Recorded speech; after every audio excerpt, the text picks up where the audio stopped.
Good afternoon, everyone. Good afternoon. Okay, so I was talking about difference between pleasure and happiness. So I think even give some example about what means pleasure, which is we call the samsaric happiness. And if we pursue the sustainable or true and genuine sense of peacefulness or happiness, then that has to obtain inwardly.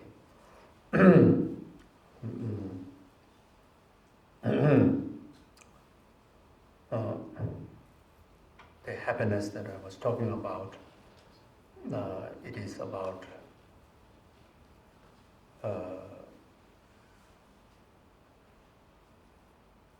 the fulfillment, the heart of fulfillment, and that is the happiness. The heart of fulfillment carries the element of peacefulness, settledness, completeness, satisfaction. So those elements make up something which is genuine happiness. And when we talk about such happiness has to actualize within, simply meaning through reasoning.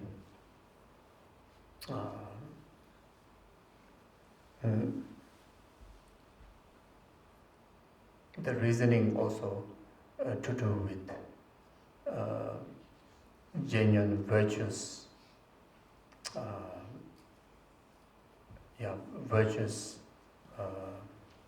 meanings in life. An example, feeling fortunate that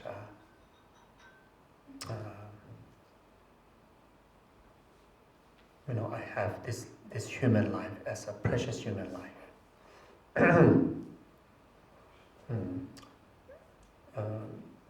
Reasonalizing the preciousness of your human life with the virtuous quality, which is the preciousness, the precious quality attached to the human life. Just having human life is not necessarily precious. That preciousness is to do with virtue, such as having freedoms, having endowments to pursue the beneficial qualities like liberation, enlightenment, higher wisdoms, higher attitudes like bodhisattva, wisdom of emptiness, freedoms, endowments which put your human life in a position to very much live similar like the bodhisattva's life, which is called the bodhisattva's way of life, which I think all of you who very much live a life like that, you try very, very best to be in the service of communities, be in the service of especially those needy ones. This is Bodhisattva's way of life. You very much care for your parents, especially those who are elderly, those who are physical, who have physical disabilities. You have a big heart. You really take serious about your responsibility, and you try your very best.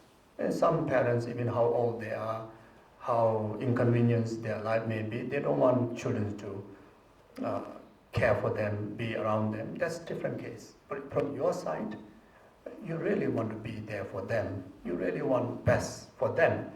This is Bodhisattva's way of life. You put great effort, towards the actions of your three doors, to making sure that you don't become inconvenient to anybody. And you try your very best to elevate others from sufferings, inconvenience, And none of you here, when you saw one end is corroding, where the walking path, while you're seeing it, you won't step on it, you try to avoid. That's Bodhisattva's way of life. And if you see maybe the ants or is drowning into water, you will put full effort to save them. That's Bodhisattva's way of life. You feed food to the birds, you take care of your pets. You really, especially in the West, you people, wow, the way you take care of your pets, I sometimes wish that may I be pet. May I be your pet. May I be reborn at least in future time like your pet. That's like, sounds like most comfortable life, most cared life. And the actions of yours is Bodhisattva's way of life. That's the Bodhisattva's way of life. You cannot put like far differences. Bodhisattvas out there, and your goodness is somewhere down there. Not like that. You see, that's Bodhisattva's way of life. Then all these spiritual practitioners. You put a lot of effort. Sometimes I see you people in the West, you put more effort than we people like me in the monastery.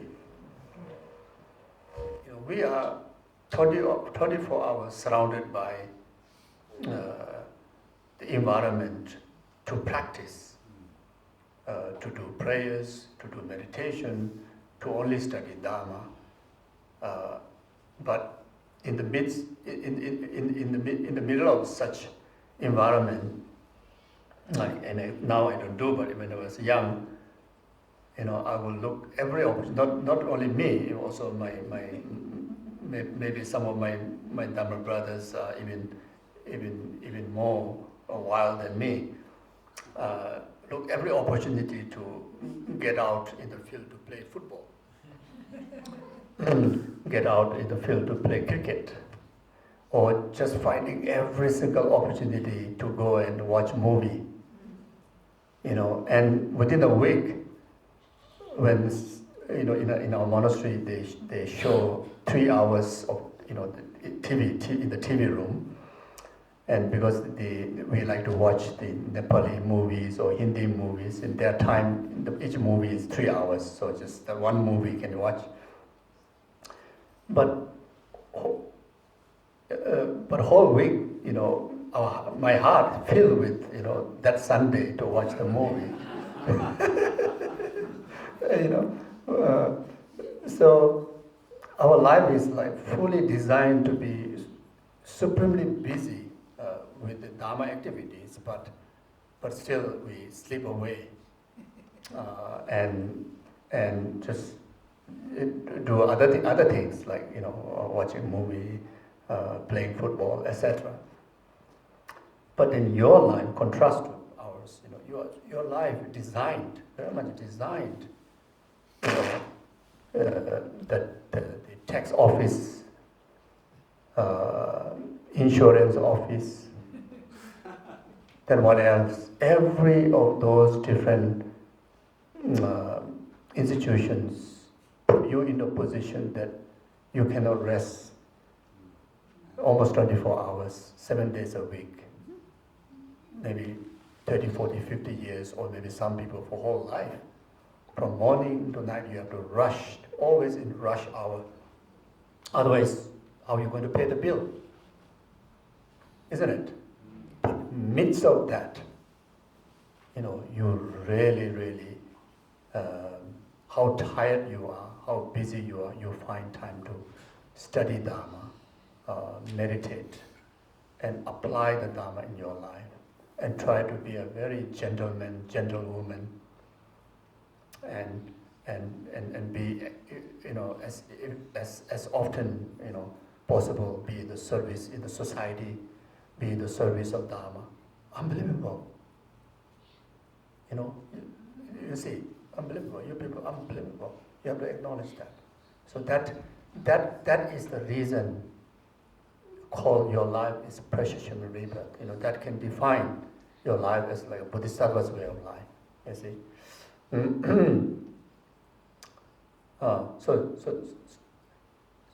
So reasoning this to you, to your heart, your heart filled with rejoicing, your heart filled with fulfillment. You feel good about your life. You feel meaningful about your life. And there's a sense of tranquility, sense of settledness, sense of respect, sense of meaning. That's happiness. That's true happiness. After that, even physically, you feel a bit light. Mentally, you feel uplifted. Those are the symptoms of happiness, or result of happiness, or happiness. You see, and if you cultivate, inner peace and happiness in such a way, this only grows, and this can become sustainable happiness. This can become everlasting happiness, and this has the impact of leading from small to a greater joy, greater happiness, until it will lead to the happiness of liberation, happiness of enlightenment. Because the continuum of the past, even in this very, very momentary way, because it is true happiness. And it has a valid reasoning and virtuous reasoning, not reason that which apprehended by ignorant. These reasons are apprehended, these reasons are acknowledged by wisdom. There's a factual beneficial reasoning on that. It only benefits you and benefits others. You see, so that's called the genuine happiness, and it is something to be pursued. You see, and for that you don't need any external factor. Just acknowledging that in your heart, you can be so happy. Even in the worst weather, you can be so happy. Even you're alone in the room, you can be so happy if you just remember to cultivate that. Remember to acknowledge this. And this is very simple. You're not claiming anything unimaginable thing, isn't it? This is, you're claiming what you normally do day-to-day life, and you do more than that. So this is what I'm talking about, you see. Those of you, maybe many of you are already understand the importance of existence of His Holiness the Dalai Lama. And many of you already have full conviction, believe that His Holiness Dalai Lama is without doubt embodiment of compassionate Buddha Cherezig. I have that belief, I have that confidence, and for me to make myself happy, just remembering my life exists in the time of compassionate Buddha Cherezig appear in a human form as a guru, and who is endlessly giving the blessings of inspiration and the teaching to my life. What can be more favorable life than this?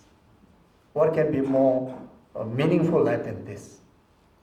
And I am, even my death comes next moment, I have no regret of my life.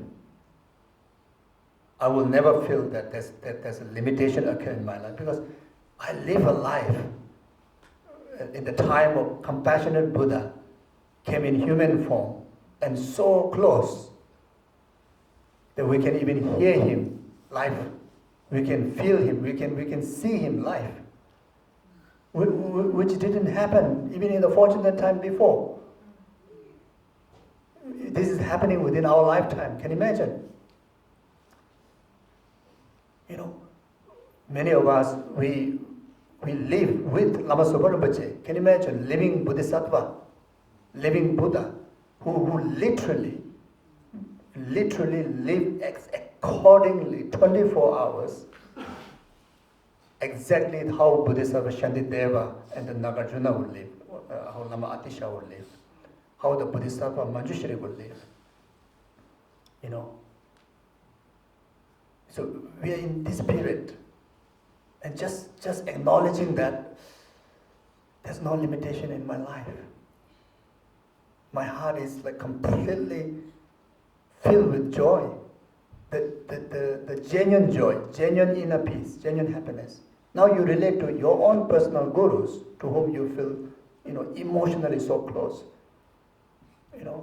and the good people that came into your life. You think of them, how fortunate for you to have this unbelievable partner. It's such a caring, loving,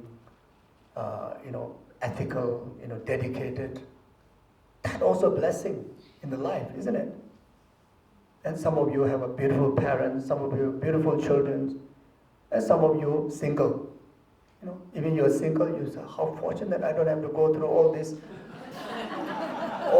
tension with the relationship, with the children. It's a blessing. But those of you who are with the partner, you should think, wow, there's so many people who don't have partner, I have partner. That's a blessing. Those of you who don't have children, you feel that's the blessing, best blessing. You don't have to go through, all the difficulties that you have to go with the growing of the children. But then those of you who have children, there's no better blessing than that. From the practice point of view, your children are the best environment to practice entire 6 paramita. That your children is your root guru will enlighten you. You see? So there's so many beneficial, virtuous reason to remember to make you feel so happy. You see. Then on top of that, you see, especially if you know the practice of bodhicitta and the practice of Tonglen,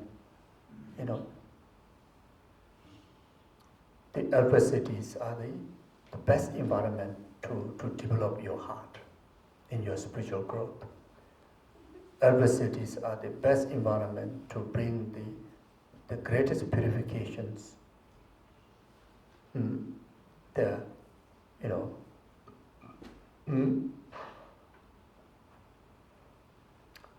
When we learn about how the karma works, if you don't purify as soon as possible, especially those of the definite karma, which must experience the result, and most of the inconvenience we are already going through, those are the definite karmic result. And if this definite karmic result only can be purified by experiencing it. If you don't purify, if you don't experience it, if you delay experiencing it, karma also has a power to increase every single moment until it becomes so great that consequences has to experience in the lower realm, like such as in hell realm, for countless eons of time, countless eons of life, comparing to human life, one day is like countless eons of life in the human life. Just one day in the hell realm, we have to experience like that, you see. So thinking about that, you feel so fortunate that I have some inconvenience that ripen here. On top of that, not only purifying, but I want to enhance my compassion. I want to enhance the bodhicitta values so that I can enlighten faster, so that I can equip with all the beneficial, skillful tools to bring more effective benefit to the world and sentient being. So that way, I want to engage into practice of Tonglen, taking and giving. May all the sentient beings suffering ripen onto the root cause of whatever obstacle that I'm going through, which is self-grasping, ignorant, and self-cherishing attitude. When we say taking onto yourself, not taking onto your body, not taking onto the legitimate person, you're very much taking onto the self-grasping and self-grasping ignorant, which is the root cause of even the physical inconvenience we go through, environmental inconvenience we go through, mental inconvenience we go through. As long as you destroy that, you're not only able to help condition to purify others' inconvenience, but also have to purify your own suffering from the root. These are the benefit of Tonglen practice. You see, so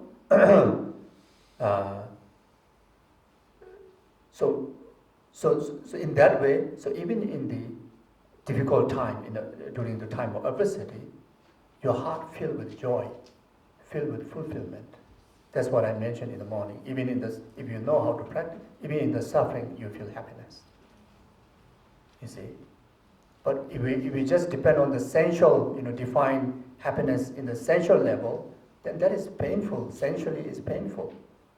You won't able to find any happiness in the sensual feelings, whether to physical or mentally go into pain. There's no room to experience happiness. There's no room. You see. So yeah. So like that. So there are many reasons. Every morning, I think. If we wish, we can start every morning with heart filled with happiness. Simply by remembering that I didn't die last night.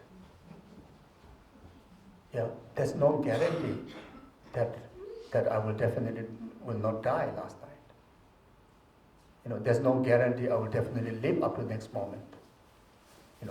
The nature lies in the impermanent. Death is certain once you are born, and time of death is uncertain. So, Buddha, Jesus, Allah, Shiva, none of them, if you ask this question, when I'm going to die, everybody will keep quiet. No one will reveal the exact time. You see, and even how well you know about yourself. Your state of mental, physical health, the environmental, the conditions. You yourself also have no confidence to say, I will definitely live up to the next moment. We kind of assume, we kind of believe, but not kind of 100% like in the evidence that I will definitely will not die until next moment. You see. So therefore, to be alive in the morning, didn't die last night, is really like a miracle. It's a truly blessing, especially for all of us, even whatever so-called obstacle going on in our life, whether to do with the health or wealth or whatever it may be, our position is far more greater, far more favorable than comparing millions of human beings in this world. Honestly, can you imagine if you're in a war zone where now and then bombing, on your roof or nearby? Can you imagine the anxiety that people have to go through? We are not in that position. Each and every one of us is not in that position.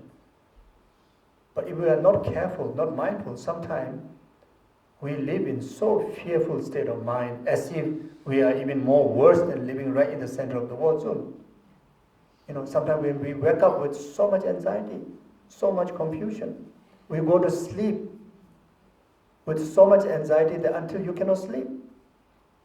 Even you're able to get a sleep because of physically exhausted, but you sleep with the nightmare. The influence of our conceptual, wrong views, and not settling our heart, not getting rest, consciously with the wisdom. Both our body and mind always get so exhausted. You see. So really, it is not just a word to comfort. It is reality is there. You see, we just have to remember to cultivate them. You see, so the moment we wake up, how I'm so thankful. So therefore, at the same time, I don't know how long I'm going to live.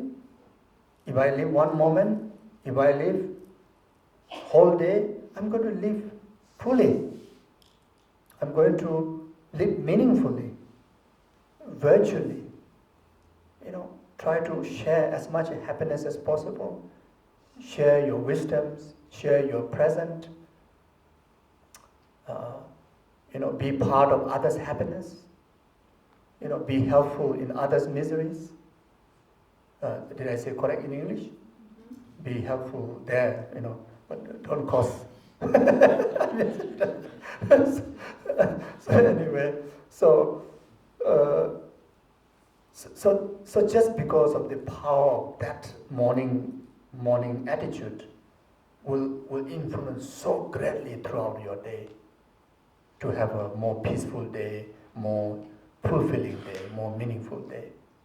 And these are, in fact, is not asking too much. And for that, you don't have to go and earn money. You don't have to drive a better car. You don't need to eat a better food. You just eat the same thing. You just drive the same car. You wear the same clothes. But just adorning with that attitude, it will make your day so beautiful. And that happiness is a true happiness. And not only benefiting temporarily today, but it serves as a causes for future happiness all the way up to the happiness of enlightenment. And even enlightenment also, you need the right cause. Enlightenment will not produce with the wrong cause. You need a similar cause. So happiness is the cause for everlasting happiness. Like peace is the happiness of the peace. Peace is the cause for the peace. Like in the world, the confused people believe the weapon is the cause for the peace. And that's why there's a war. They say, I want to make peace, I want to bring peace. That's why people get into fighting. They say, without fighting, there won't be peace. That's exactly happening even today in this modern time. Can you imagine how ignorant people are? And those are big people. Can you imagine? How can be violent can be the cause of peace? It's not possible. It doesn't work that way. The science doesn't work that way. You see, even whether it's modern science or whether it's a spiritual science, it doesn't work that way. It against the against the nature. It's all misconception. It is ignorant. It is delusional. You see, and this is outwardly. Now, when we apply this to our own day-to-day life, we also sometimes, we don't really use those like bombs and machine guns to destroy our day, but our thinking very much behave like that, and we destroy entire our day. You see, we do that. You see, so therefore, you see, so in one way, it's so easy to be happy, and sometimes you see, it's not just big mouth, but sometimes if you, let's say if you ask me, when is the time that you feel so miserable? And you really need to think carefully when I was miserable. Even though conventionally there's a lot of tragedies happen. Tragedy in relation to your own situation, your own family, your loved ones, the environment. Yeah, there's a lot of be faults there. But that not necessarily affects your inner peace, your true happiness. Using this, this ancient wisdom. These are the wisdom that which, like, why we call ancient wisdom, because these are the wisdom shared by the great Indian Panditas, like such as Adisha, Shantideva, Nagarjuna. They all, and they are the living kind of experts that who analyze themselves, become the object of analysis, whether this wisdom are really working and according with what Buddha claimed in his teaching or not. And they discover that all these are truth. And then later, the great Tibetan masters for 1,000 years. So the same wisdom we are using now, that's why we call using this ancient wisdom, it really works. It's working. And it's very difficult to find there's a time that you will completely mess up emotionally. As if like you never been unhappy. Even in the miserable, the conventionally miserable time, you're still able to secure that inner peace because of these attitudes. It didn't just comes, spontaneously your way, you see. So that means everybody can achieve that, and there's a lot of confidence for future times. Any tragedies, including death, you have no fear. You rather have a confidence. You already gain confidence, and sometimes even get excited. Like extra joy. Again, through application of these teachings, you see. And this is, as I try to give example, this simple way.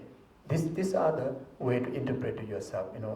Of sometimes the word can be sounds like very profound, very difficult to digest, but that can be translated according with how you would easily understand. You see. So whatever I'm saying before is I'm saying according to the Lamrim. But if you're just stuck with that Lamrim word, sometimes it's like separation there. So you have to translate into your own language in that applies into your day-to-day life. You see, can you imagine having a life in the time of the altruistic dharmas that still exist, and there are so many examples that who inspire you to practice them. But like here, practice of bodhicitta, compassion. Everybody's practicing that. Everybody is encouraging each other. Like today, all of us being here, each and every one of you is inspiring all of us. You are inspiring me. Just now, our director, Rob, asked me how you keep up the energy. I say, you people are the one who recharge me. Feels so meaningful. Life is so meaningful. You never get tired. Physically, you may be, but emotionally, it's like you're always uplifted because you're inspiring me. And we sometimes we don't even know how we inspire. Just by getting together here, we are preserving this culture of bodhicitta. Culture of peace, unity, happiness, isn't it? And just think about that. It is so meaningful, so happy. There are so many people who are actually right now talking about how to kill each other, isn't it? In the human realm, there's so many, great positions are just discussing right now how to bomb and destroy, human platforms, isn't it? But we are not doing that, and thinking about that is it like miracle, the blessing that what we have, you see. So these are the way how bring genuine happiness. Like we as a sangha, it is numberless times rarer than, able to take rebirth as a human being, to able to adorn with this vows. It's rarer, much more rarer. It is so precious, and have the life to observe, Sangha vows is so precious. Just thinking about that, there's no room to be any unhappiness or depressed. It's like your heart is like completely,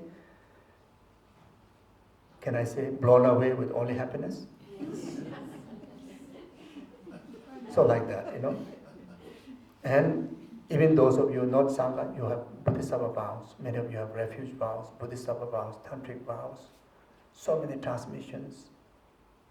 You have a direct connection, spiritual connection with the living Buddhas like His Holiness.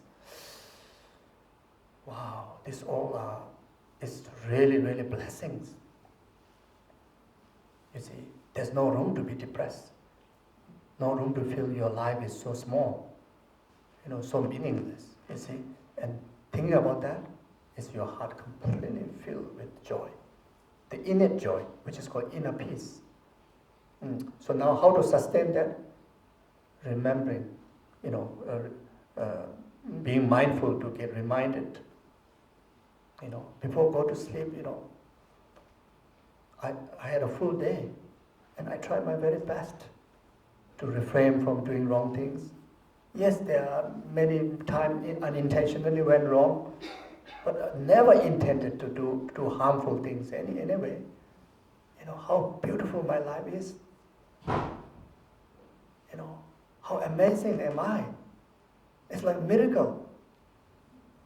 When you think about the magnitude, it's magnitude, isn't it, of the distraction, the stress that the environment, pour onto you, there's no room for you to be without getting angry, without getting frustrated. It's so stressful, but you stay so cool. Yes, 10 times I get angry, but at least maybe the 10 times, maybe all put together, maybe longest maybe 10 minutes. Give one anger time, 1 minute. But within 24 hours, rest of the time you didn't get angry. Why you don't acknowledge that? You must acknowledge that. And it is so important to acknowledge that. It really will boost your virtuous immune system in your system, and will deliver happiness into you. You see, there's so many good things that we can remember, recall and remind it and repeat it, until one day it becomes so spontaneous, and your entire mind or the perceptions are completely carry only positivities. It's pure precepts, pure perceptions. And that day you can claim, now I become Buddha. You see, why someone called Buddha? Because their perceptions purified from all the negative perceptions. So even the meaning of Dharma means it's very much the tool to purify the negative perceptions. Transform our mind means transform from negative perception to positive perceptions. Even this practice called Tantra literally means antidote to purify impure views. The yogas in the tantric practices is like full time, put you in a position, only exercise pure view, pure hearing, pure thinking, pure seeing, pure tasting. 24 hours until you get so habitual, as I mentioned before, it become a path, and there you achieve the realization, and there you are Buddha. There are so many beings achieve Buddhahood while still carrying these human aggregates, the human physical aggregates. It just need to transform the mind. It's nothing need to change the body. When the time comes, the body will be purified. You see, so so it's the same object, three people perceiving it, it will perceive totally different and according with the quality of their mind, isn't it? Even like a red rose, three people perceiving. Some have the red color is favorite color, and rose is favorite flower. For some, they have allergy with the red color, allergy with the rose flower, and some okay with everything. And three people look at the same rose, same experience, three different experiences, but the same rose. And that shows the power lies in the mind, not in the object. And that is just example to any situation, including the world that we have now. And within these three moments, you can have three different kind of view about your life, about your world. Maybe at this moment, because your mind is completely occupied with delusion or impure view, your world is miserable. But then you start to, see the positive way, the positive side of life, of the world. The same, just the next moment, but you see completely different. The same thing, but completely different. You see. So it's the power, everything lies in our mind. You see, so like that. Yes. So are we clear the difference between pleasure and happiness? And also, are we clear that the happiness and lasting happiness, true happiness, is achievable even in this ordinary life? And the matter is just being mindful to exercise our mind, remembering all the positive sides, you see, about yourself, about others, Even in the worst crisis period, one good quality is always with you from the very beginning, the Buddha nature. At least, my nature is Buddha. My potential is Buddha potential. Yes, my physically is completely draining, exhausted. My emotion is like completely corrupt and drained, exhausted. Almost there's not even one single thing that I can admire, feel positive about physically. Is really, really almost like dying, very, very, very last stage. It's almost there's no recovery. But still I have one quality is intact. Even in that kind of period, your true potential, the Buddha potential. You see, and if you hold on to this, you can still become Buddha right now. You can still be confident, and you can still achieve all the goodness, including Dharmakaya. There are many proofs. And most of the practitioners, they achieve Dharmakaya because of the occurrence of the total degenerations of their physical and emotional body. In other words, because of death occurred to them, that's why clear light fully occurred to them. And because of able to take onto the path, the clear light, that's why they become Dharmakaya body of the Buddha. So from that point of view, the practitioner never focus on the limitations of the physical body and emotional body. They rather focus on the true innate consciousness, which is the clear light, the Dharmakaya. You see, that's why these great masters, even at the last breath, their heart filled with joy. You can feel the energy. They are completely absorption into complete inner peace.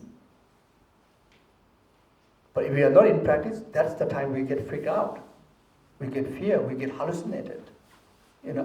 Contrast, as I mentioned earlier, when we learn about the death process, it's so scary. the moment the rapid degenerations of our physical aggregates occurrence, like such as earth element, when the earth element is rapidly dissolving, very near to the stopping of breathing, very much like there's an existence of like so-called Mount Meru physically, huge like Mount Everest kind of like mountains. You are squeezed in between, or these mountains are completely collapsing onto you. Hallucination, so fearful. Even small rock like running out to you is you will be freaked out. Can you imagine now like Mount Everest kind of mountains from all directions collapsing onto you? That hallucination will be the most frightening thing, isn't it? Then when the water elements dissolves in our physical body, and that influences our emotional body, the hallucination is like you are right in the middle of the like endless ocean, and there's a great wave or great what do you call it, the water whirlpool, and you are right there helplessly struggling. And when the fire elements dissolve, like entire universe is like burned into like the hottest fire called the fire of eons. There's no room to escape. It's all hallucination. You are lying down on a very, very comfortable bed. You are surrounded by loved ones, but you don't see, you don't feel any of them. You're completely occupied with these disturbing emotions. You see, when the wind element dissolves, that's the time in which breathe very, very lengthy in, out, or maybe breathe out lengthy, but then you cannot breathe in during very much in this period. Even before that already occurred, but it becomes more and more intense. Like you are right in the middle of the most dangerous hurricane in the middle like that. You see. So if we don't gain, if we don't lead, our journey of life with mindfulness in beneficial wisdom or positivities, if we let completely, under the control of our emotion, and whatever the world fits you, whatever emotion fits you, then those are the consequences that we go through. But the contrast to that, these great masters, not only the high lamas, meditators, even in the West, I was there in New Mexico, in Santa Fe, just last year, or no, beginning of this year actually. There's one senior practitioner, senior student called Mami Max, she is one of the first initial Western student who actually supported to start this FPMD, even the monastery where coming from, Kopan Monastery. So when her last breath, I was with her for 3-4 days, and she didn't really kind of like did many kind of very solitude retreats. She did not behave like a kind of yogic. She stayed very normal, ordinary life, but she stayed very, very focused, reminding these wisdoms of the Dharma in her life until to her last breath. She's very clear. She has a very, very stable refuge in her Guru, and the Buddha Dharma Sangha, and her purpose of life is like completely in the service of well-being of sentient being, and she has full confidence that when she passes away, the whole her aspiration is, may she continue to have that kind of life that can be in the service of sentient being. There's no elaborated tantric practices, no rituals. but this mindset. And she felt her life was, she always lived, she was always giving. There's a one period, initial period, when she met met Lama Yeshe, Lama Subarambhase, the initial starting of the institution. I think she may be quite wealthy. She really give everything, to form this Dharma environment. She spent a lot of time in Nepal, in Himalayas, in a very, very poor condition externally, but her heart always filled with positivities. And for many years she was actually living, she has no family. Even though they may be family, but she was already kind of like renounced from long time. And even when she passed away, there's no conventional families around her. But she was surrounded by all the Dharma brothers, sisters. And amazingly, after someone passed away in the United States, maybe in Australia also, I don't know. The moment you stop the breathing, then there will be a funeral service. They come and they take away. They won't allow you to keep in your home. In many cases, actually, about to pass away, they will ask you to keep in hospital, actually. But the place where she passed away, in Santa Fe, somehow there's the government respect that you can keep as long as you wish in the house. Let her die according with her wish. So she remained for about 2-3 days until I believe she went into a clear light meditation. I was watching every day the sign of leaving her consciousness, and only we saw the sign, then let her take by the service. And I would say even that is a result of her merit, because she has the most conducive environment, even though she has no family. And she also had no money, but she was whole throughout the year, with everybody supported, everybody be with her. They take turn to be with her. That environment was created.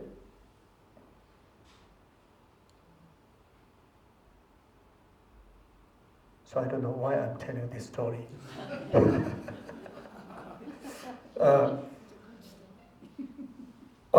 So when she's passing away, there's no sense of fear. I think she's literally staying in meditation. Meditation, either remember, the Guru Yoga, or meditation on emptiness, or meditation on renunciation, or bodhicitta, whatever it may be, or just thinking of, compassionate Buddha, whatever it may be. It's so peaceful until, because I don't stay 24 hours, so I go back, I have other programs, so they need to report to me. I said, maybe she's gone. But actually not, because she's not responding. They try to shake her body, they try to call her. It's last few days, she's not responding. So then, when I went there, try to communicate with, practice the prayers, she opened her big eye and she's nodding like that, and she's smiling. Until the day that she passed away, she still do like that. She's like so lively, and she's very old age. It's so fresh. There's no confusion, no hallucinations, no sense of even slightest of fear, But her body is, except the eye, open like that, but rest, she's not even able to move. You see, so these are the example. Even in the ordinary way of living life, but as long as you stay focused in pure view, positivities, Dharma, the end result is proven like that. And I also saw people die with so much fear. It's like until they scream that someone is kind of killing, come onto them and destroying them, screaming and just can't let go. So much attachment, so much anger, I also saw that, you see, and like this, yeah. So now not much time. I wanted to read. I also forgot my iPad, but I have the text here. Maybe I will just quickly read. Very, very, very clear. This is the text that I mentioned this morning. It is composed by Lama Atisha. The name of the text is called Mahayana Mind Training, Eliminating Future Adversities. So Mahayana mind training or mind eliminating future adversities is a three-part: the preliminary, the actual practice, and the purpose of mind training.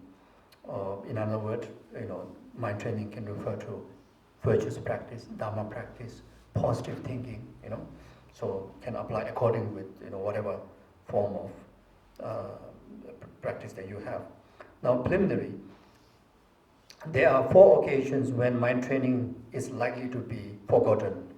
The first one is during the agonizing moment of death. You see, so if we don't meditate well, if we don't exercise great habitual when we can now, then because of the magnitude of natural environmental obstacle like dissolutions of the element, as I mentioned, will carry away our concentration, and until we may not able to go through peaceful death and meaningful death. So this is the time now when we can practice. Then another time that we may forget the practice is during the intermediate state. Because if we are unable to enlighten at the time of clear light during the death, then there's also opportunity during the intermediate state. There are 7 times of dying, or 7 times of clear light occurrence, or means external factors will put you in a position, if you remember the practice, that you can enlighten there. I was talking about that. Then in the mother's womb, so there's the time that when you're reborn again. So if you are intact with the past imprint of the Dharma or the virtue, then you will reborn as someone that who carry the potential of similar environment. You will born into a environment where you can freely practice Dharma. You can continue your practices. And in next life, there are 4 occasions when mind training is likely to be lost. When suffering, severe harms caused by humans. So when we reborn, like ourselves is a rebirth of our past life, isn't it? So if you don't have a well consistent training, then when we are happy, we practice. But when sufferings and obstacles come onto us, then we forget our practice.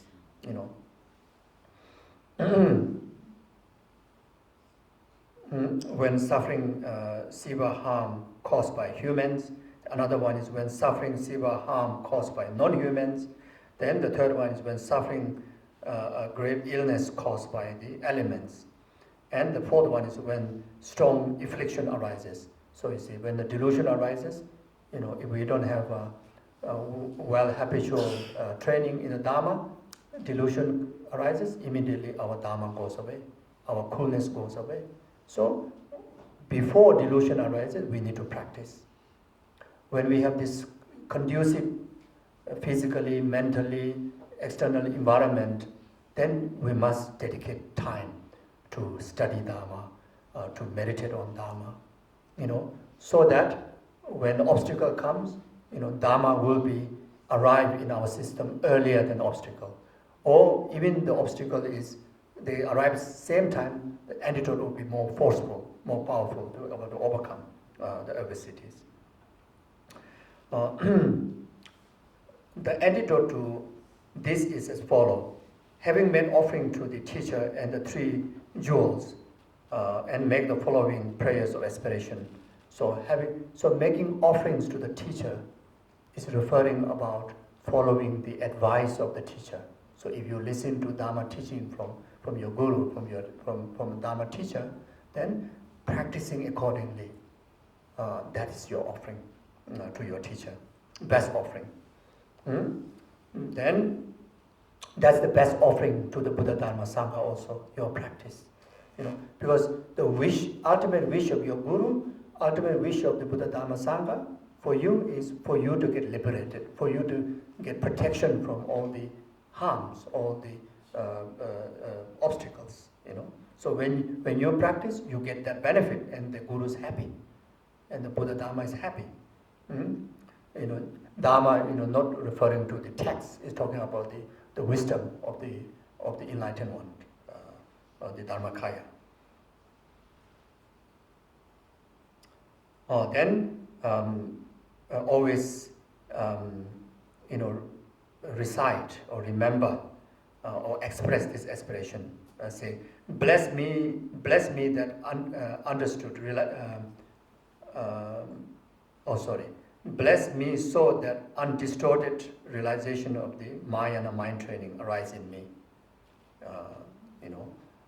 Bless me, always be never be separated from the heart of bodhicitta and wisdom of emptiness. It's very much like that. So if you want to recite mantra, Om Mani Padme Hum, carry that meaning. So that's the reason you always recite Om Mani Padme Hum. The benefit you receive is all these teachings, all this blessing of all these teachings in your continuum. Or recite Shakyamuni Buddha's name mantra, like what we did in the morning.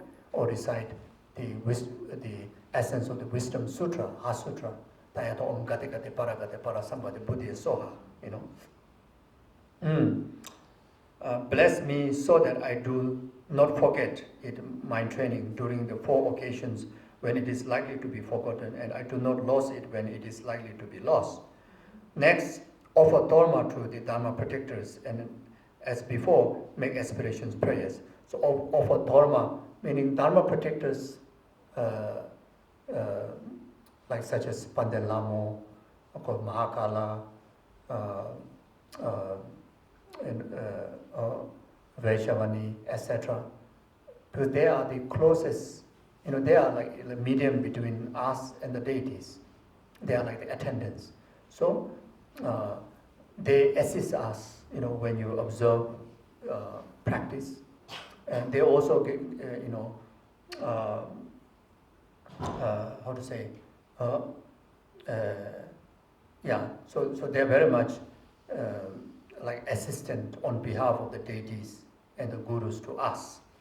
So that's why, you're making offerings. So there are a lot of praises that you can recite in the PMD retreat prayer book, which you can even find online or in the textbooks in the center. So there's a protector puja or protector prayer. So there are common protector prayers, and you can recite them. You can make offerings of tea, you can make offerings of the cakes, etc., like that. So at least just recite, which is, just reciting it, that already helps. So having accumulated the merit, may Mahayana mind training arise in me. May it not be forgotten when this likely to occur. And may it is not be wasted during the 4 occasions when this is likely. Make these aspiration prayers and repeat the same in relation to the collective merit of sentient beings. So, in another word, there's one prayer composed by the great independent Atisha, the 4-line bodhicitta prayer, or 4-line refuge and bodhicitta prayer, which again you can find in the prayer book. You can recite them. May the bodhicitta arise in those who have not arisen. May the bodhicitta never be, degenerate those who have already arisen, etc. There are 4 lines. You can adopt them. Then the 4 decisions pertaining to the practice of the Mahayana mind training is the master says as follows: all paths are traversed by one. Means whatever practice you do, try to accomplish the practice of bodhicitta. It's because that is the greatest practice. Even how minor practice you do, even just offering one single flower to the Buddha, you do it for the purpose of benefiting numberless sentient beings' enlightenment. Or even you just, in day-to-day, you just take a walk, or you plant a flower in your garden, or you take care of your children, your parents, everything. You generate bodhicitta motivation, as I mentioned before. So it becomes a great practice. All aspirations are concentrated into one. So whatever aspiration you make, whatever wishes you make in bodhicitta. First, whatever wishes you make the wishes of numberless sentient beings, temporary happiness after ultimate happiness. Then after that, then you make wishes for your personal wishes, for good health, long life, like that. All conceptions are labeled out. So all conceptions, so conceptual hallucinations to be overcome. As I mentioned before, the meditation in emptiness. Every relation that established with your senses, you see them as illusion-like. Then whenever you get opportunity, do absorption meditation, like space, like mind meditation.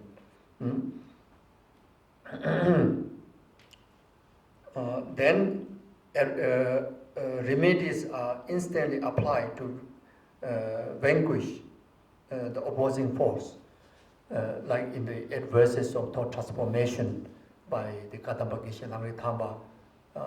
There's one verse is, the moment negative emotions arises into you, avert it by thinking that this will harm yourself, also this will cause harm to others, not to delay. When the negativities are, first time arising is small, and it is force. If you don't, take action immediately, then it is force going to be greater and greater, and it will be harder to overcome. So that goes with any obstacle. When the obstacles are occurring immediately, instead of cautioning, get confused, get lost, get anxiety, immediately try to overcome them by finding, put the energy finding the antidote and applying antidote, rather than get tormented by the obstacle or get worried, anxiety.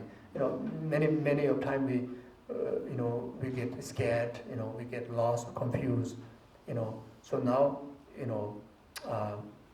instead of that, you should understand that, okay, I rather wasting energy in that way, rather I go and invest my energy finding the remedies and application of the remedies.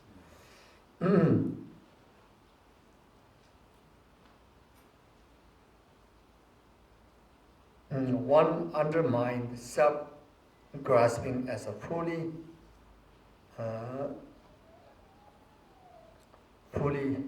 one can.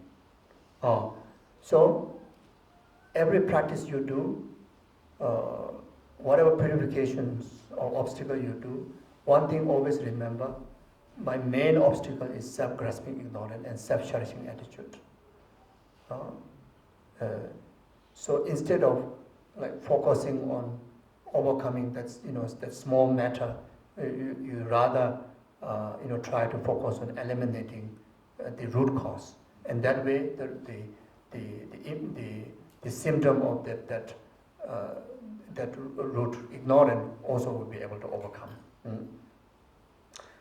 Such like if experiencing some physical pain, not just applying the remedy like medicine to the physical pain, but also important is to purify the karma, through some spiritual practice like Geshe Zopa practice of 4 opulent powers, etc. So then that way you're able to purify the limitation from the root. Otherwise, it will relapse. So if you annihilate it today, you attain Buddhahood today.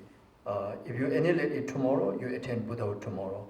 If it is remain undestroyed, there's no Buddhahood. And when you annihilate it, at that instant, you become fully enlightened. It has been taught. So, whenever you do purification from the root, when the root is overcome, now you're enlightened now. When you overcome the root, tomorrow you enlighten tomorrow. But if you just overcome the symptoms of those past karma, then our enlightenment will delay a long time, because the root obstacle is never decrease. and never purified. So the benefit of whenever the small obstacles comes, minor obstacle comes in your way, and you remember to also purify together the root cause, bring the benefit of quicker enlightenment. It's talking about that. Okay.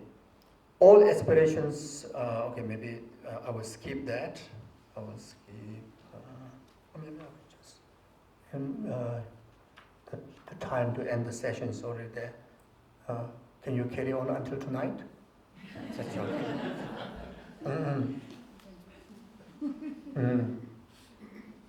Okay, because I wish that you can read this text.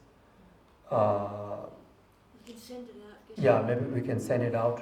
Send it out to everyone. SPC can share with all of you, and very clear and very beautiful guideline that we can follow, like practical guideline in day-to-day how to help ourselves. Okay, so I think better that way because there's quite a few pages. And yeah, so you have any questions? What is the name? The name of the text is called, the correct name is Mahayana Mind Training Eliminating Future Adversities by Atisha. Okay, my alarm also ring. Okay. So with great respect, you spoke this morning about the true nature of the mind being pure and luminous. yeah. You also spoke about the Buddha nature as being infinite compassion. Now, are these two different or arising at the same time? It's the They same. are the same. Same. The potential is same. The Buddha nature and the what do you call? True nature? The true nature? Yeah, our true nature, Yes. which is the Buddha nature, and the luminous and boundless compassion. I've always understood, and please forgive me my ignorance, that the mind was clear and knowing. Yeah. I haven't been understood that at the same time compassion was part of it. Oh yeah, the potential of boundless compassion. Right. Potential of all the quality that Buddha has, Yes. we have. Yes. Our true being potential is the same. When an object appears to the mind, there's just knowing it, isn't there? That is the quality of our normal conscious mind. Yes. But our innate, the most subtle, the mind is the luminous, Yes. and not just knowing, but also carry the potential, which is the Buddha potential. Right. So there are so many levels Of the mind. of the mind. Even in the subtle, they are subtle, innermost subtle. Yeah. So the innermost subtle, the clear-like mind, Yes. carries the Buddha potential. Thank you. Yes, thank you. Yeah. Thank you. Geshela, I might not be able to express this well, but the external world, how external phenomenon arises with its own unique causes and conditions, how do we perceive the external phenomenon without a conceptual mind?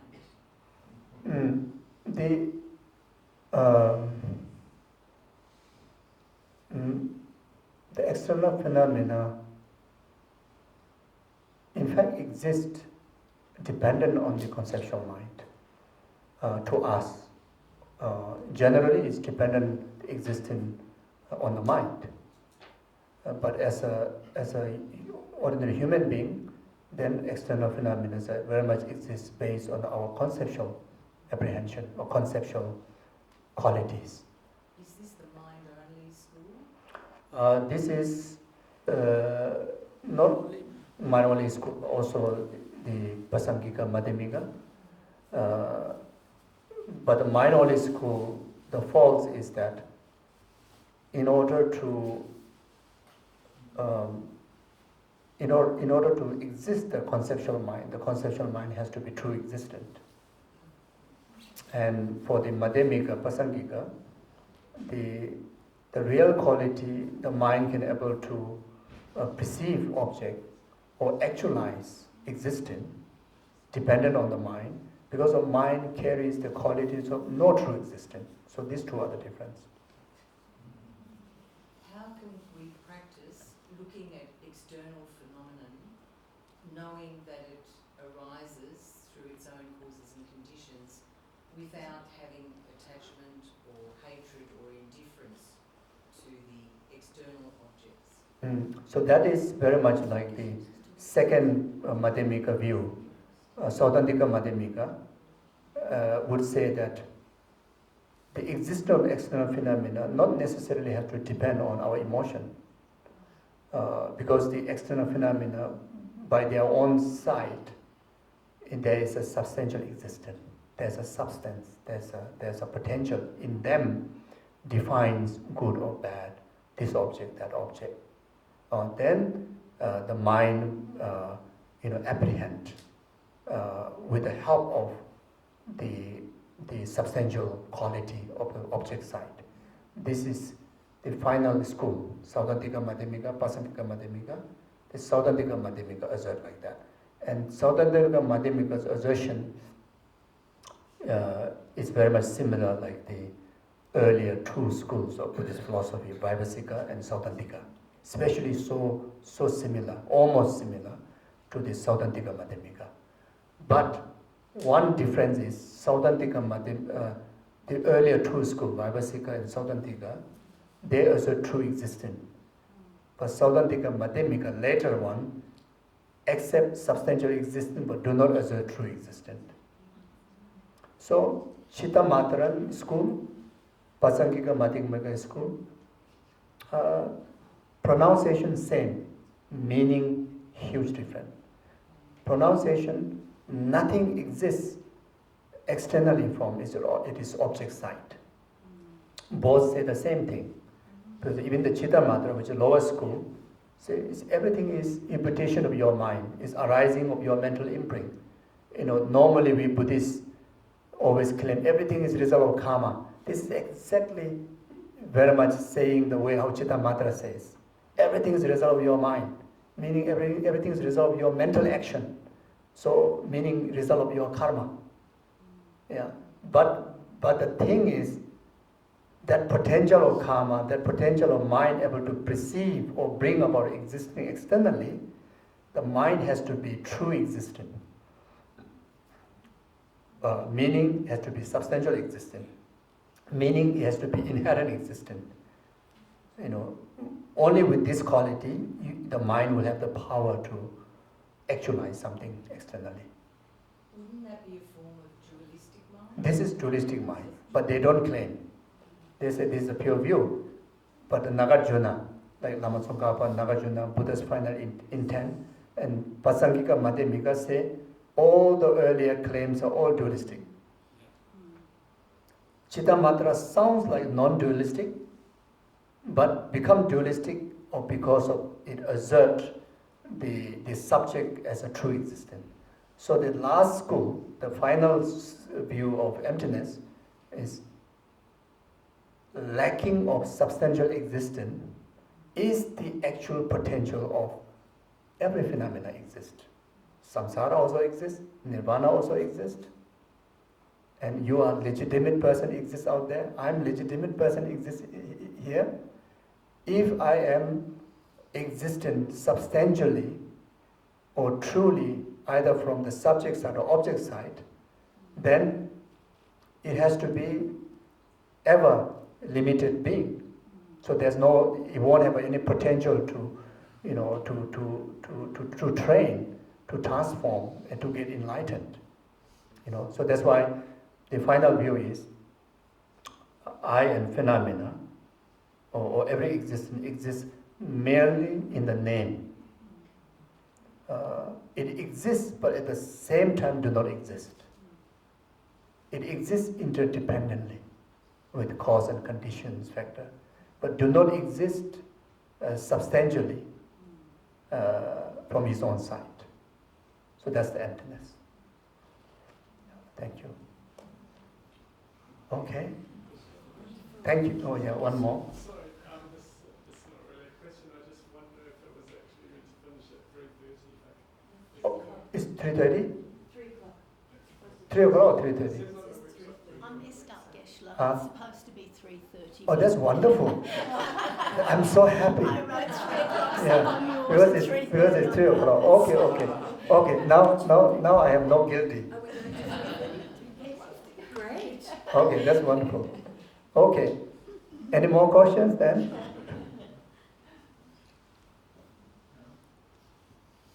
No questions. That's very surprising. Okay. What about Geshe? Would you be able to spend some time finishing a bit more on the commentary on the text? Oh, that would be wonderful. Okay, okay. Then I will carry on. Okay. That would be wonderful. Geshe. Okay.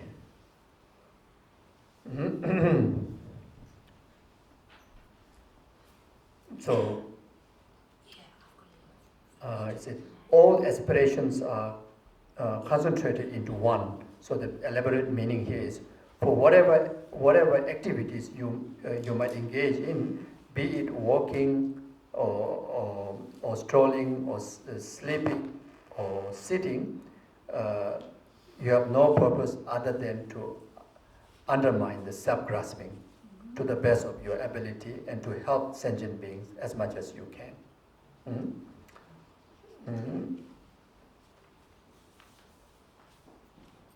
So there are also other aspirations are taught, but as long as you have that aspiration, then it's good. So then the second one is all conceptions are labeled out, means some assert that all conceptions to be eliminated. However, it is not necessary to eliminate them. Instead, conceptions are taken into the path, for they are the very staff of the Dharmakaya. So this is meaning, normally the conceptual mind, in order to reach to the Dharmakaya mind, or even clear light mind, we need to first purify the conceptual mind. And delusions are part of the conceptual mind, But in the practice of this profound mind training practice, then you don't necessarily have to avert them whenever the delusion arises. Rather, you take them onto the path. If desire arises, instead of confronting the desire, rather take desire onto the path. And even though the Mahayana Sutrayana, there's no technique to take aversion, anger onto the path. But in Tantra, you have a technique to take even an anger and even ignorance take onto the path. So, such as the practice of Yamantaka is very much illustrations of taking anger onto the path. Such as practice of Vajrayogini or Heruka, taking attachment, onto the path.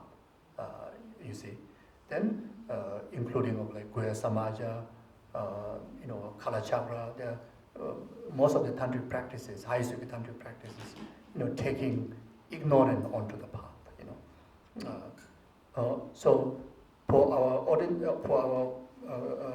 beginner level of practice, taking this negative emotion onto the path, simply meaning whenever negative emotion arises, then you notice that they're existing, but then not to interpret them, or not necessarily need to confront them. Just know, but then you move on, your own mind onto focusing on meaningful practices, instead of like just directly fighting with that negative emotion. Even more than that, the best is try to dissolve that negative emotion in the meditation on emptiness. Try to see the true nature of that anger, and let the anger disappear naturally through that understanding of its nature. So that is what it means, taking onto the path. Instead of attachment, the antidote is detachment. Instead of try to cultivate, practice of detachment, rather you just purify into emptiness. And similar goes to the rest of the other delusions.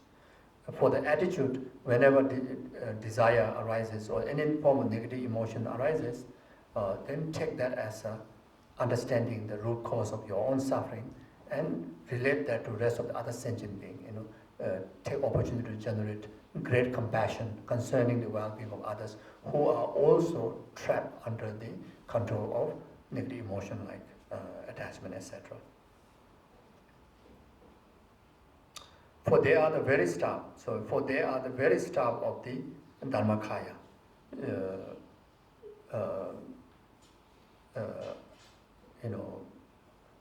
Through the tools of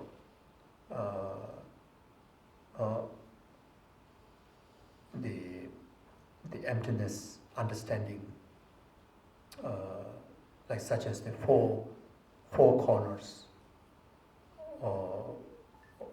four corners of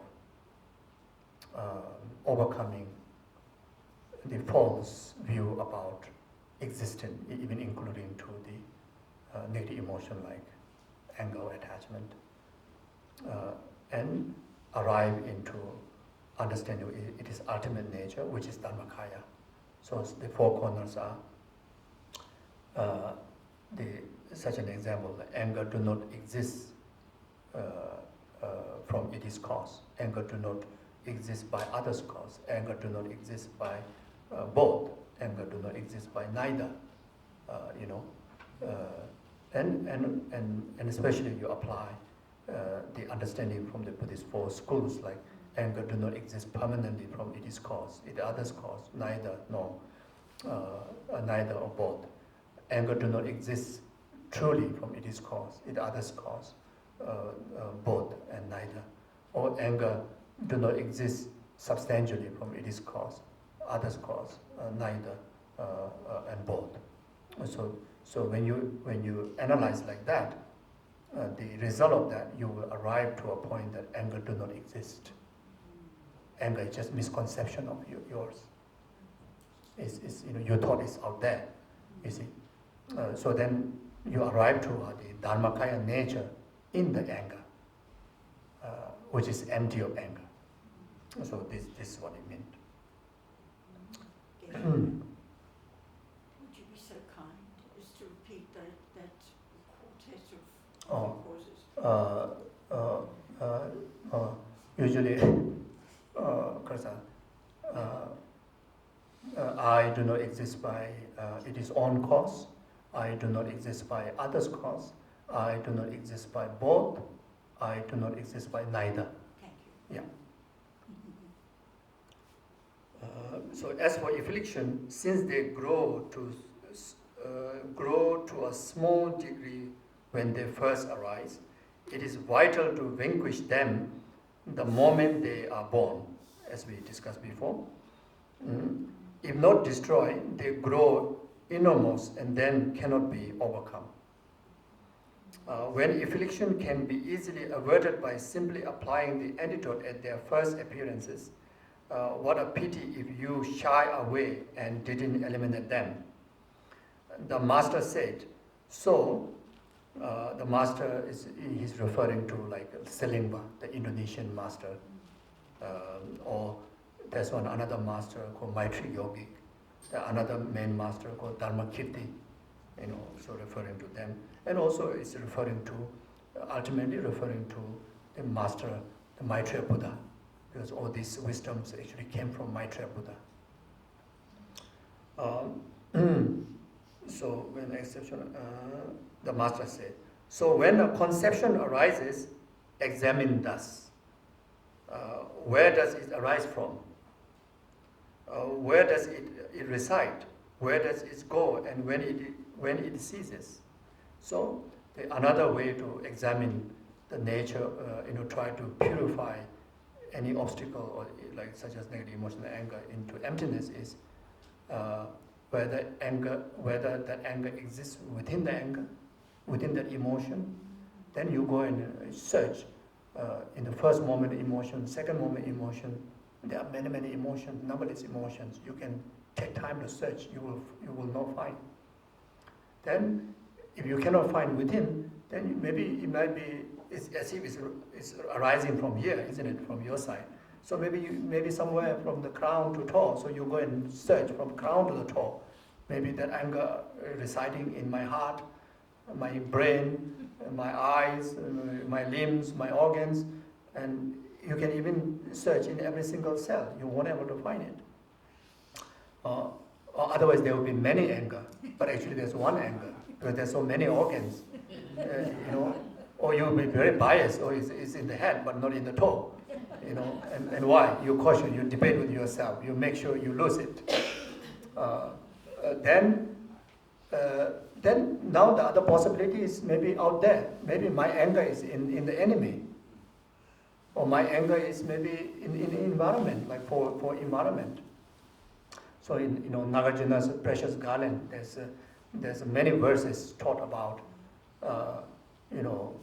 if you believe the causes or the reason or the real obstacle or the emotion lies in outside, then there are a few possibilities. It could be in the element, it could be in other person or whatever. If you go and search in the element, then there's no anger in the fire, earth, water, wind, So these are the way how you examine, and you can examine to the whole world. So actually, it can be very exciting.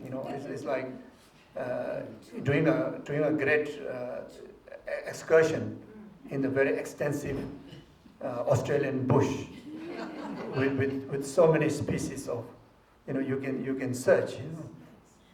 Sometimes it can be beautiful to go and search I in the bush. Whether because first you search I in these aggregates, mental aggregates, physical, you won't find, and you maybe believe outside, but you go and search entire your house, and you definitely you won't find, and then you go to a bigger area, so go into the bush.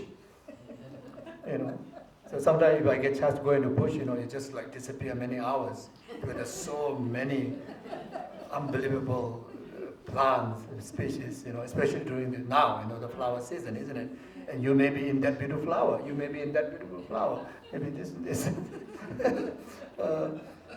Yeah. So just doing such analysis, the result is amazing. By then the anger is already disappeared, run away, attachment run away, the self-grasping already like run away far, until you cannot even see it is sight. So it is quite helpful. Then recognize that it is devoid of intrinsic existence. And like meeting a past acquaintance, you take it onto the path, the master said. Or like snowflake falling into hot rock, dissolving it into emptiness. There's a tangible kind of phenomena that you believe it is there, like the snowfall. But then when you arrive to the final mode of research, not there. Like the snowflake fall into the hot stone, it's solid fall, but then not there. It's dissolved into the rock, isn't it? So it's similar like that. So when we do the examination in relation to the negations that presented in the philosophical presentation, the most subtle negation is intrinsic, inherent, substantial existent. The negation presented by the Pasangika Madhyamika. Then the Saudhantika Madhyamika, true existent. Chitta Matra, dualistic existent. Then this Saudhantika and Vaibhasika, permanent existent, independent existent, autonomically existent. So each of the word is quite subtle, difficult to understand the meaning of the negation. But then again, each of the earlier negation comparing to the later is subtle, gross. So to understand the final, the most subtle negation, the way to do that is very much like regarding the rest of the earlier negation as a characteristic of the final negation. And you take out one by one of the earlier the negation they presented, you understood this is the meaning, none other than what it means, substantial existent. So even the actual discovery of the emptiness of substantial existent or inherent existent, you very much clear away. First, let's say for a person, the person is a lack of substantial existence. Person is emptiness of substantial existence. Why? Because person is not permanent. Person is not independent existent. Person is not autonomically existent. So you peel three skins out of the negation. Then person is not dualistic existent. Person is imputed by mind, but not imputed by true existent mind. That also you delete. Then you come to this Saudantika Madhyamika's negation, which is not only person is not the person is lacking of true existence, but person is also lacking of substantial existence. So by negating that, you arrive to the what it means the person is lacking of inherent existence. So very much like finding the onion. To find the onion, the whole of the outside is not, that won't able to define the what do you call just the skin cannot define the onion. The onion is just merely labeled to the whole of the correct base. But we believe the onion is either outside or either inside or either maybe even whole of it, other than merely label. So in order to really arrive to an actual understanding of true nature of onion, which is merely label only, you take out the first skin. Is this onion? No, take out. Second skin, this is onion? Oh no, take out. You come to the central, is this onion? No, if it is, then how about the rest of the other that you just throw away? And this cannot be the whole essence of onion. Maybe somewhere beyond this, you cut the central one into 3 pieces. What do you find? Void of all of them. Empty of all of them. Empty of substantial existence. There's substance molecules in every single skin, isn't it? Lacking of any ultimate potential substantially in any of them, which is none other than that simple void that merely label in the name when this whole thing put together, onion, that's it. So onion is nothing more than the label. So onion exists on that, at the same time onion do not exist. So you apply that to whole thing, then the end conclusion is very much arrived to Dhammakaya, like that.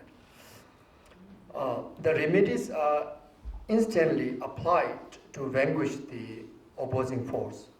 For the instant, affliction arises just like hiding the head of each pig or hitting the head of each pig with a stick.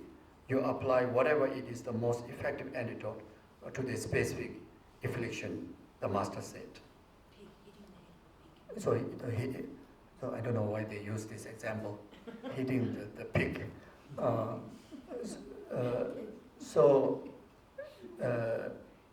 This is in general understanding when you want to purify all the negativities. First, you know which negative emotion is the most frequent arises in you and most strong. For some people, it could be attachment. Some people, it could be ego. Some people, it could be anger. Whatever it is, the most frequent arising, most strongest one, you purify that first. So So that's where you hit the first peak at, might be. Then, as far as concerned the antidote, you apply the direct antidote. So emptiness serves as a direct antidote to all the negations, all the delusions. But there are many other antidotes, and they have also specific antidotes, like such as for anger is patience is a direct antidote. So you apply patience to overcome anger is most effective. If you apply emptiness to overcome anger, also most effective. Both play as a direct antidote. But if you apply detachment to overcome anger, it is not effective. Because it is antidote, but it's not direct antidote.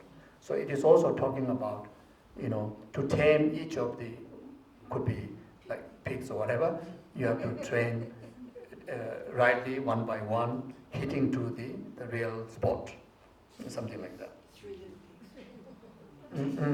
So the actual practice, the practice of the Mahayana mind training has 3 methods of applying the antidotes. Conjuring what is not there, vanquishing through direct encounters, and mocking the afflictions. For affliction, we have to do this.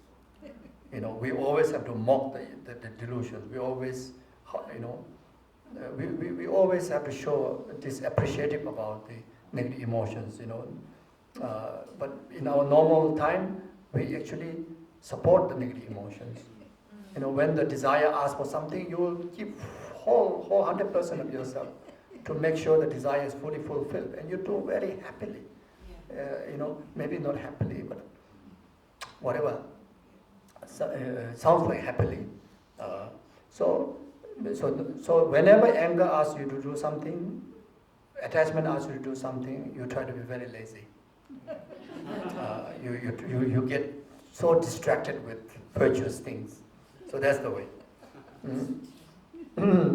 Then always apply direct antidote. So in order to do that, the learning of Dharma is beneficial. So when you learn Dharma, very much what do you learn Dharma? What do you learn in the Dharma?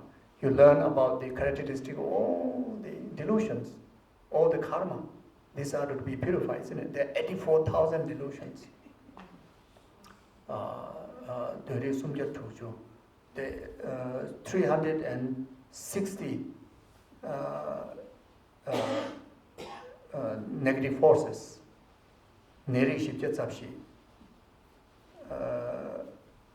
There are 424 different forms of physical and mental sicknesses. And you learn about each and every individual's characteristic.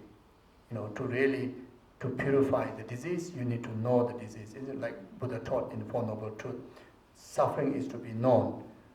It is causes to be eradicated. Then cessation is to be achieved, and the path to be applied. So this is what he's talking about. So without knowing the negation well, we won't be able to purify. Even about realizing emptiness, like Lama Tsongkhapa said, first you need to realize the exact characteristic of negation. Then you learn about the emptiness, the actual antidote. Then only able to apply. Then you're able to overcome the ignorance. So then another aspect of learning about Dharma is learning the characteristics of all the antidotes. So there are 84,000 teachings Buddha have taught. These 84,000 teachings are the antidote to 84,000 delusions. So very much is about that. The first method is like a Mongol training tiger. First he rehearsed by learning the skill of taming the tiger, so that when he actually meet the tiger, he can subdue it. As I mentioned in the morning, morning or I don't know, this afternoon, we have to practice meditate when the conducive environment, when our emotions are calm, when there's not obstacles, environmentally, physically. When you are in a peaceful state, there you meditate, there you practice, there you do retreat. Then when you go into the actual zone of obstacles, then the antidote will be, effectively to apply. So this is what talking about, So the many cases, we listen to the Dharma and we don't really do exercise. And when the obstacle comes, we try to apply and we're never able to succeed that. And then sometimes we start to believe Dharma is not working. I learned Dharma, but obstacle comes, it didn't work. But the method, you didn't apply the right method. You have to get trained before, you see, like that. Then, similarly, you should vividly conjure within yourself the powerful affliction, such as attachment, and imagining driving them away. That's whenever we do purification, like Geshe Zopa purification, we always visualize, even though it's still a training stage. We have not completely purified, but in our visualization, we have to now and then purify that all negativities are completely purified. And this is what I mean. It is another form of training. It will help to really to get rid of ultimately from our system. You see, when we bring the nectars and the light into our head, in our body, and then like completely purified. Then we do another round of the nectar falls, and then second round, third round. So it sounds like contradictory. How come just now you already visualize that completely purified, but then as if like you don't have confidence in bodhisattva, then you do another round, say, of purification, isn't it? So, but there is a purpose for that, repeatedly doing. That's why daily, even though you say all my past negativities and all the future potential negativities that you purify when you do bodhisattva purification practice today, but then tomorrow again you have to do the purification, and then how come? So this is what I mean. We should do again and again, and there's a benefit. By not neglecting your thought, but training them,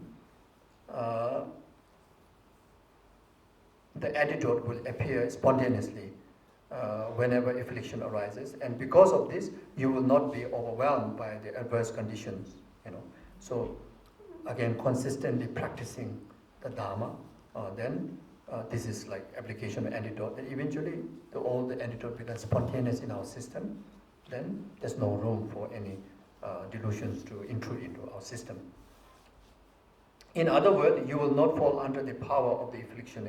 At that time, if you fall into the train in the manner, the antidote will not eliminate the adverse condition, and you will fall under the power of affliction, the Master said. The second method is vanquish the affliction through the direct encounter of this. Avoid acting like an elderly couple who are being robbed. Furthermore, when affliction arises, they do not start out forcefully. They arise subtly at the beginning. So the moment they arise, you need to avert them by challenging them, thinking, who are you? If you do this, you will not fall under their power. You will be able to overcome them through antidotes. If they are not avert at the point, their strength will increase, and it will then be difficult to overcome them with antidotes. As if striking the pig head, again, sorry to the pig head with a stick, you should drive affliction away by the moment they arises. The third method, that of mocking the affliction, means to ridicule falling under the affliction, that affliction's power, thinking, alas, what kind of weakling are you? What point is there in such behavior? It's kind of, when attachment and anger arises. I've been serving you countless eons of life. Even in this life, even after I meet the Dharma, whole throughout life I've been serving you. I've been fulfilling your demand. What a benefit you give to me, only misery. Like you have to talk to the emotions like as if talking to a person like that, Then ignore it. And you've been guided me. I mean, you claim you guided me for countless eons or numberless lifetime. put me into even this even this life in this position is still samsaric, carrying samsaric aggregates. I'm not going to get fooled by you anymore. Now I'm going to listen to the wisdom and completely get rid of these aggregates. And I will have a rainbow body, a wisdom body, So that kind of conversation has to happen. Very, very tough talk. Because you behave in this manner, you are wandering in cyclic existence. Are you going to continue to behave like this? Counter them and drive them away in this manner, the master said. So for the preliminary, one conjure what is not there. For the actual practice, one vanquish the affliction through direct encounter, and conclusion, one mock the affliction, the master said. The essential point of the mind training are, the master said, to heap together, to generate and purify. To heap together means, for example, contemplating during an illness. There are unimaginable illness in the universe. May all of this befall me at this very moment, and may their continuum come to an end. Tonglen practice. In other words, you heap upon yourself the suffering of all sentient beings. To generate, meaning to generate, refer to visualizing the hollow light where you are, and imagining that this increases in size, eventually swallowing everything into emptiness. You see, you should then place your mind naturally poised in this state. The master said, once you dissolve into emptiness, then just observe and settle there. Feel comfortable, ease. To purify means refer to the visualizing a white R, syllable R, which progressively diminishes and disappear, becoming void of intrinsic existence. You see, not only the obstacles, the symptoms, but also the root. You should then place your mind naturally poised in the state, the master said. Okay, I think almost okay. If any of you rush to take a train or car or whatever, please go ahead, okay? And you can read this text. Because I'm already taking some of your time. You want me to continue, or you can stop? Continue, Geshe. And if any of you need to leave, please feel free, okay? And in any way, this text will be shared. Yes. Okay, the purpose. There are 4 immediate purposes for mind training or the Dharma practice. It has been taught, it is the great counterpoint to happiness. It is the great closure to your misery. It is the friend that commiserate if you live alone, and it is the nurse when you are sick.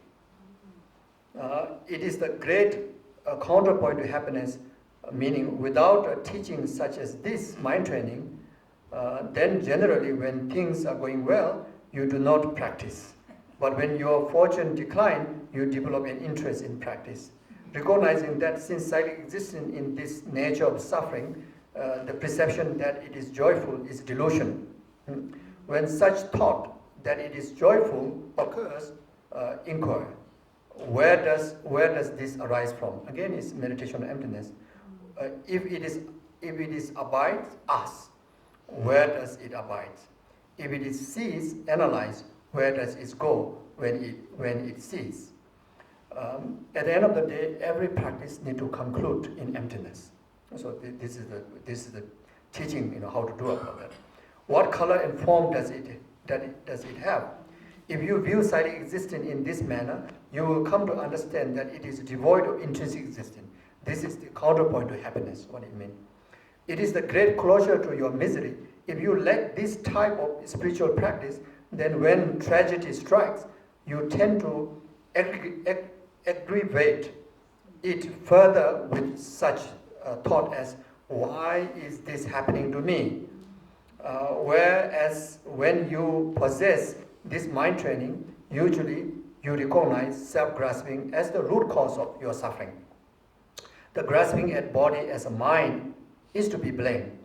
The coming together of the cause and condition for suffering is to be blamed. Arrows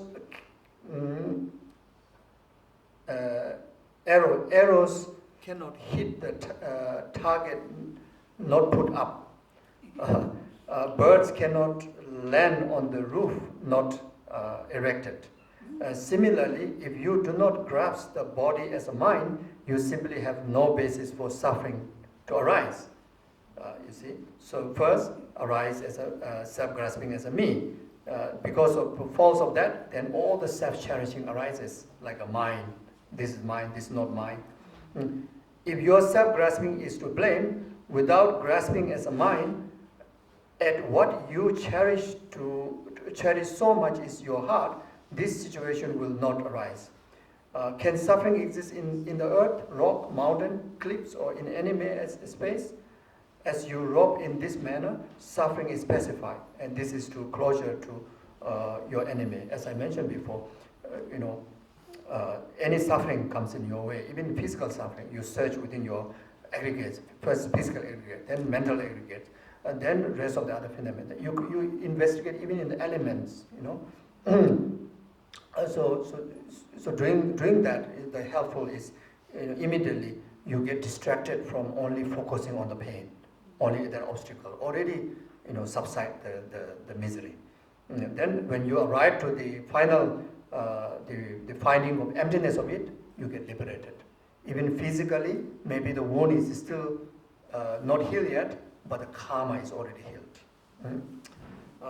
It is the companion that commiserate if you are alone. Without a spiritual practice such as this, you cannot live alone peacefully. When indoor, you feel like going out. When outside, you feel like coming in.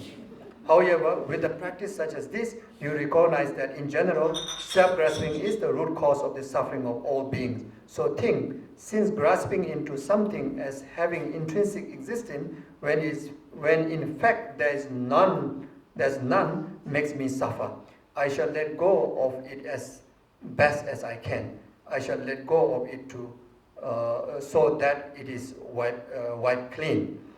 It is not true that the arrays of being in cyclic existence are unconnected. Okay, now I'm almost finished. Since all are your kind and dear parents, you should take their suffering into your heart and dedicate your happiness and virtues to them. So this is the wisdom. This is the attitude aspect of practice. Earlier one is the wisdom aspect of practice. Now why you want to take all others' misery onto you, onto your self-grasping and self-cherishing?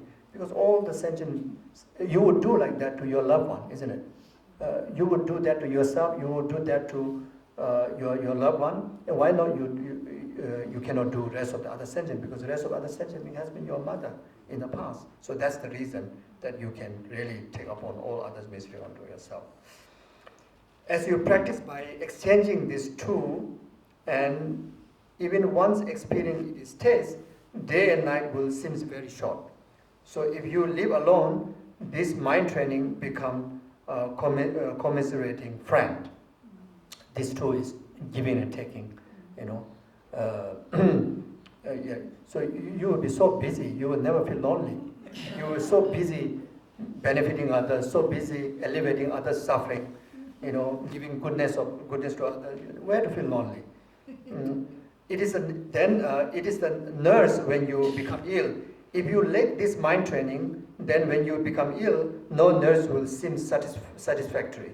You will be plagued by such thought as, she could have done more for me, for she owes me as a lot, and will thus remain consumed by thoughts about what others should have done for you. If on the other hand, you possess this mind training, when you become ill, you will think like this: no one is to be blamed for my illness. My own self-grasping is to blame. For without grasping into self, sickness has no basis to arise. If I benefit from nursing, then I can recall how I have had nurses countless times in the past. There's no medicine I have not taken, no healing ritual that I have not had performed. As for treatment, there's no treatment I have not undergone. Whether I shall be free from cyclic existence or not, today I will vanquish this self-grasping. Help me destroy it. I will derive great satisfaction from destroying it. I will vanquish this self-grasping and let it go. So he says like that. So without annihilating this self-grasping, there's no attainment of Buddhahood, the Master said. As you meditate with the thought, it is my grasping at body as a mind that is to blame. Your feeling of conceit with the respect to other beings will subside. You see, the anger will subside. This is how anger and attachment in relation to others will subside. This is how mind training acts as your nurse. The Master said, it has been taught that mind training lead to the following way of being of one's body, speech, and mind. So there's verses. When suffering occurs, I will take on that of all beings. When virtues arises in you, I will dedicate it to all. Body and speech are like an illusion and an echo, while clear light mind is devoid of going and coming. The first, taking the suffering of all beings, is twofold, taking them from what is nearest and taking them from what is greatest. So, meaning that you can do Tonglen to with your future reincarnations. When you do Tonglen, now you go through some obstacles, then all the obstacles of your future reincarnation now take onto it. So entire your future, no need to suffer. And then greatest one, when you're going through some obstacle, like a hell obstacle now, then all the karmic consequences, especially to experience the hell realm, all the other greater suffering that may experience in the future ripen now, so no need to suffer. And then nearest one is, take the suffering of your mother, father, relatives, loved ones, then to the neutral being, then to any beings like that.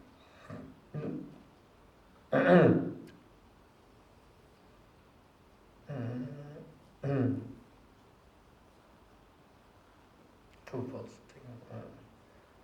Of this, the first is to contemplate with the thought, may all the sufferings of my parent and friends and relatives ripen upon me at this very instant. May the continuum of all this suffering comes to an end. The second is to contemplate with the thought, may all the suffering of the hell realm ripen upon me. So first one is nearer, second one is greater. Then may the continuum of all the suffering comes to end. And then extend this to all beings and take their sufferings, from the hungry ghosts, from the animals, from the demigods, and from the celestial gods, and from the human beings. So there are stages to train ourselves like that. To dedicate your virtues when they arise to the assembly.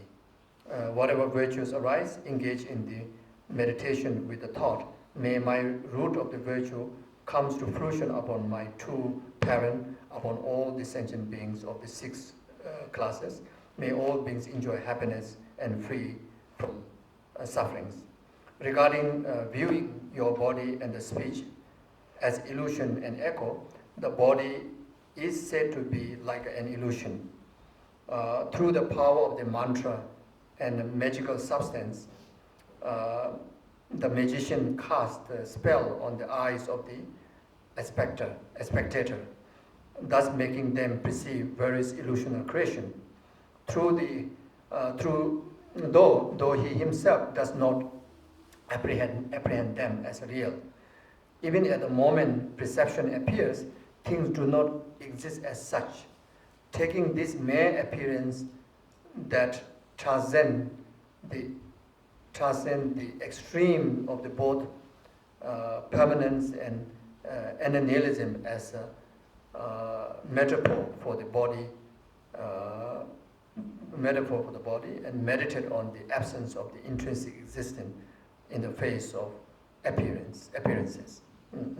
Through the training in the meditation on emptiness, just mentioned before during this examination, then you will still have you will still appear the pillar from there, but now you have no grasping of it exists from its own side. You still see as illusion. It becomes a spontaneous natural wisdom into us. So then from that time, then you stop creating karma. The benefit is you stop creating karma, creating karma to bring back us into the self-existent. So that's the benefit. And we can do that even before realizing emptiness, wisdom. Just even referring to the notes and exercising it, like given the example of the magician, at the moment is our ignorant spell our senses, until the viewer of the magician's, like the elephant that form, create out of the stick, for them they see elephant and they grasp as an elephant, and even though there's no elephant, they still commit the karma, and if they like the elephant, they attach, they create the karma, even though there's no elephant, you see. But then the magician don't create the karma equal to the audience, because he understand. Yes, he also see the elephant, but then he understand that's not elephant. It's just illusion alike. So we apply that exactly the same way in our emptiness wisdom in relation to the phenomena and experiences that we have. So the ultimate benefit is that we don't need to create a karma. Otherwise, without knowing, we create consistent karma to come back to samsara. Okay, so last one. Likewise, speech is like an echo. For example, if you shout in the gorge with a high clip, "Oh lady," echo, you will receive exactly the same response. So, however, you cannot say that this exists as a speech, for it is an echo. Yet you cannot say that it does not exist either, for it is obviously there. With this illustration of the mere appearance, meditate on how speech is indistinguishable from an echo, and in its manner, and meditate on the absence of the intrinsic existence. So you will come to a point that exists but do not exist. You are also not denying the existence, the relative existence, as a non-existent, but you're also not falling into the another extreme of if it exists, has to exist inherently. Without existing inherently, also can exist. Like that. Okay, now the last. The clear light mind is devoid of going and coming. Indicates that for this mind of the clear light, you cannot say that it has gone somewhere, nor can you say that it abides somewhere. Devoid of origin, cessation, and abiding and not existing with any identity, it is like space. So it's talking about the space-like meditation, that to be applied in our practice day-to-day life, which I discussed before. So the body is like an illusion, speech is like an echo, and the mind is devoid of intrinsic existence. Place your mind naturally poised in this state of absence of intrinsic existence, the master said. May this instruction stemming from the glorious Dipamkara remain forever excellent. Dipamkara referring to Atisha. Thank you. See you tomorrow, my dear.